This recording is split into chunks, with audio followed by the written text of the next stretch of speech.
Assalamualaikum warahmatullahi wabarakatuh. Perkenalkan, nama saya Azza binti Erlina dengan NIM B100220547, Prodi Manajemen kelas K. Di sini saya akan menjelaskan tentang tugas proyek warga negara 3. Saya mengambil judul kemiskinan dan pengangguran menjadi masalah ekonomi tertinggi. Silahkan simak video penjelasan saya berikut ini. Kemiskinan dan pengangguran di Indonesia. Tentu kita tidak asing lagi dengan kata kemiskinan dan pengangguran. Kemiskinan merupakan salah satu permasalahan yang belum dapat diselesaikan sampai saat ini.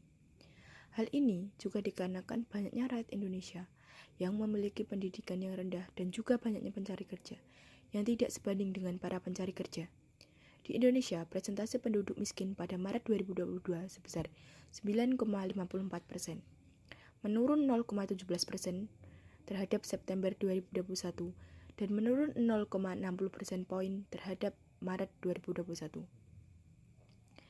Di samping itu, ketika pandemi COVID melanda, banyak penduduk yang kehilangan pekerjaan, terutama di daerah perkotaan dikarenakan banyaknya pabrik yang gulung tikar, sehingga berakibat pada PHK secara besar-besaran. Pemerintah sudah melakukan berbagai cara untuk mengatasi kemiskinan di masa pandemi COVID-19 ataupun sesudah pandemi COVID-19. Namun, berbagai cara tersebut juga belum mampu untuk mengentaskan kemiskinan yang signifikan, sehingga menyebabkan ketimpangan sosial antara golongan atas dengan golongan bawah. Banyak kasus dari golongan atas yang melakukan pelanggaran terhadap Pancasila dan Undang-Undang Dasar 1945. Salah satunya yaitu melakukan korupsi. Padahal, korupsi merupakan tindakan yang sangat merugikan rakyat. Uang yang seharusnya digunakan untuk kesejahteraan rakyat tapi malah digunakan untuk kesenangan pribadi para koruptor.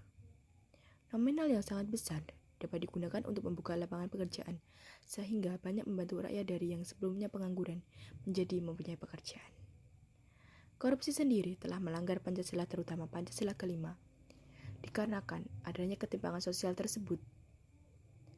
Banyak pula pelaku koruptor yang tidak mendapatkan hukuman yang sesuai dengan kejahatan yang dilakukan.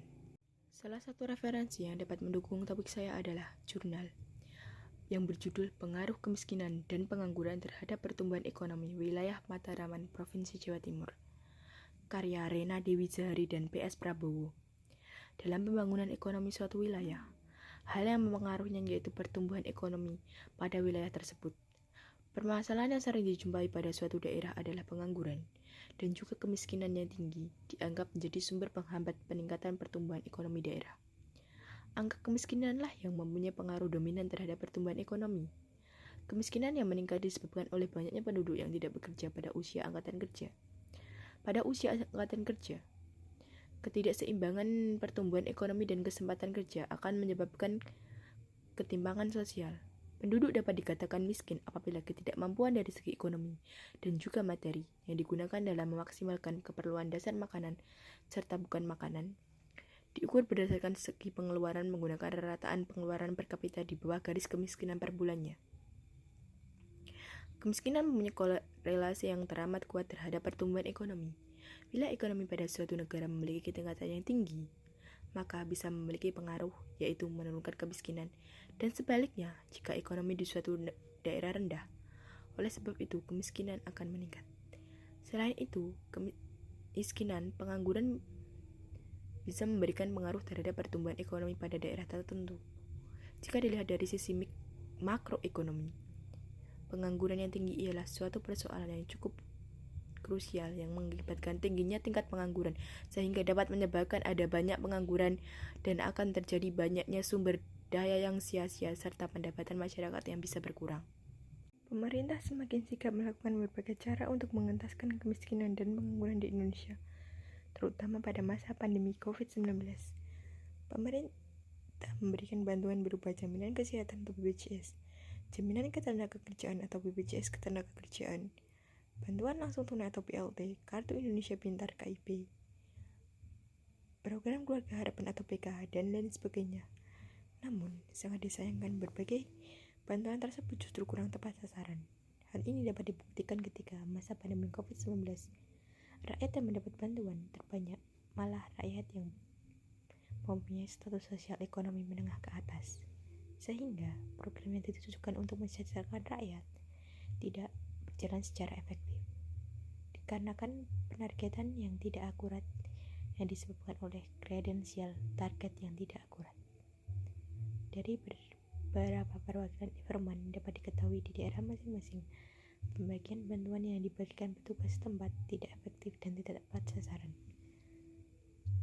Justru banyak keluarga yang tergolong keluarga mampu mendapat bantuan, sementara keluarga miskin terdampak tidak mendapat bantuan.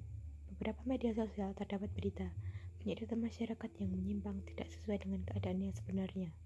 Upaya kasus ini teratasi adalah membuka lapangan pekerjaan baru dan melakukan pelatihan pekerjaan sehingga banyak masyarakat yang akan mempunyai pekerjaan, sehingga kasus kemiskinan dapat menurun secara signifikan.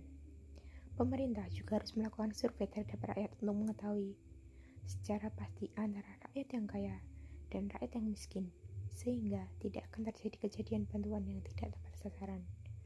Hal ini juga bertujuan untuk membantu para rakyat miskin agar bisa bertahan hidup dan bersekolah agar mempunyai hidup yang layak.